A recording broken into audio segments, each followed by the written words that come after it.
तो कर्जा लेना पड़ता है।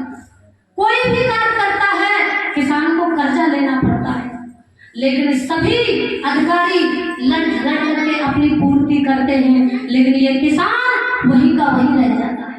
एक बार किसानों के लिए जोरदार से तालियां बजाओ, क्योंकि आज मुझे पता है सभी किसान बैठे हैं सज्जनों। और किसानों के लिए सत्यार्थ प्रकाश के अंदर एक बात लिखी है महर्षि स्वामी दयानंद ने, मेरे देवता ने, कि किसान जो है वो राजाओं का राजा है। मेरे देवता ने, मेरे देव दयानंद ने ऐसी कोई बात नहीं रही जो मनुष्य के लिए न लिखी हो। इसीलिए मेरे देश के अंदर ऐसी महान आत्मा आई।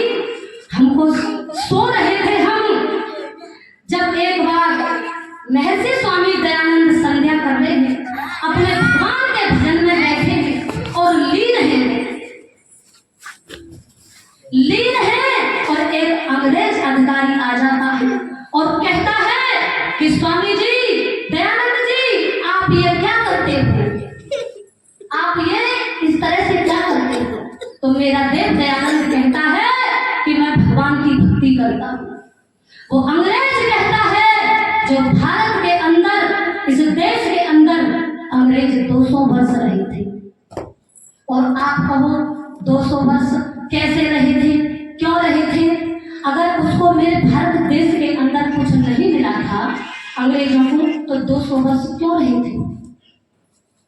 तो मैं आगे को अपनी बात को नहीं बढ़ाऊंगी, मैं यही कहूंगी, मेरे देव दयानंद से कहा था अंग्रेज ने कि देखो स्वामी जी, भगवान से एक बार हमारी भी प्रार्थना किया करो। क्या प्रार्थना किया करो? कि हम तुम्हारे भारत पर, इस देश पर इसी तरह से कब्जा करते रहे, हमारा ही राज चलता रहे। लेकिन मेरा देव दयानंद कहता है कि ओ अंग्रेज, कान खोल करके सुन ले, मैं भक्ति करता हूँ परमपिता परमात्मा की। मैं अपने ईश्वर से यही प्रार्थना करता हूँ कि पता नहीं तुम मेरे भारत से कब जाओगे, मेरे भारत देश को कब छोड़ करके जाओगे? तब जाकर के तुम मेरे देश को छोड़ करके जाओगे और मुझे तभी शांति मिलेगी। तो मेरे देव दयानंद की जितना चर्चा की जाए, जितनी जीवन की घटना बताई जाए, उतनी ही कम है। लेकिन ऐसे देव दयानंद को जहर देकर के मार दिया था, जहर देकर के मार दिया था। अगर मेरा देव दयानंद इस भारत के अंदर महान आत्मा नहीं आती तो ये देश गुलाम नहीं रहता। इसीलिए ये आज समाज आपको जगा रहा है, इसीलिए सोई कौम को जगाया है। बस कुछ पंक्तियां कहकर के अपनी वाणी को भ्रमित करूंगी। क्या लिखा है कवि ने?